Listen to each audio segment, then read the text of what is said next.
चुलत्याच्या कृपेने बरं चाललंय. अजितदादांच्या वक्तव्यानं राजकीय चर्चांना उधाण. बीडमध्ये राष्ट्रवादीच्या कार्यकर्त्यांशी संवाद साधताना दादांनी दिला हारथुरे न आणण्याचा सल्ला.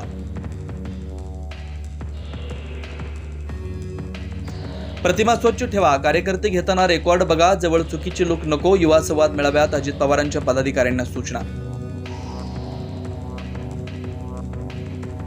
केंद्रीय मंत्री किरण रिजिजू यांच्याकडून वक्फ सुधारणा विधेयक लोकसभेत सादर. सुधारणा कायदा आणला नसता तर वक्फनं संसदेवरही दावा केला असता, रिजिजू यांचं वक्तव्य.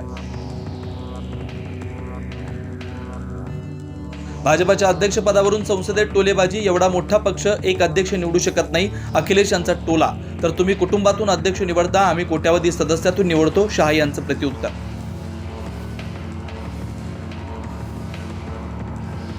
ठाकरेंच्या शिवसेनेनं वक्फ विधेयकाविरोधात मतदान केल्यास उद्धव सेना उद्ध्वस्त होईल. चंद्रशेखर बावनकुळेंचा थेट इशारा. विरोधात मतदान करणं हे मुंबईसाठी लांगून चालन असल्याची टीका. वक्फ बोर्डावर बिगर मुस्लिमांच्या समावेशाला ठाकरेंच्या शिवसेनेचा विरोध. तर ठाकरेंच्या शिवसेनेत वक्फ विधेयकाविरोधात मतदान केल्यास उद्धव सेना उद्ध्वस्त होईल. चंद्रशेखर बावनकुळेंचा इशारा.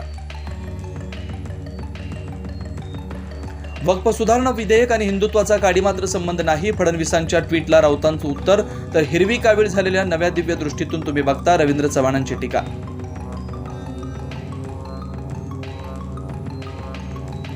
भोपाळमध्ये मुस्लिम महिलांचा वक्फ सुधारणा विधेयकाला पाठिंबा. शुक्रिया मोदीजी असं फलक घेऊन महिला रस्त्यावर, मोदींच्या समर्थनार्थ घोषणा.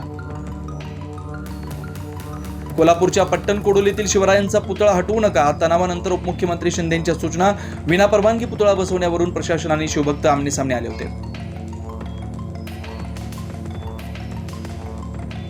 राज ठाकरेंच्या मराठीबाबतच्या आवाहनानंतर मनसे कार्यकर्ते ॲक्शन मोडवर. मुंबईत येस बँक आणि HDFC बँकेत जाऊन मराठी वापरायचं आवाहन. तर पुण्यात ICICI बँकेतही मनसे सैनिक दाखल. नवी मुंबईतील अनधिकृत बांधकामावर सिडकोचा हातोडा. खारघर सेक्टर 5 मधील अनधिकृत बांधकामांवर अतिक्रमण विभागाची कारवाई.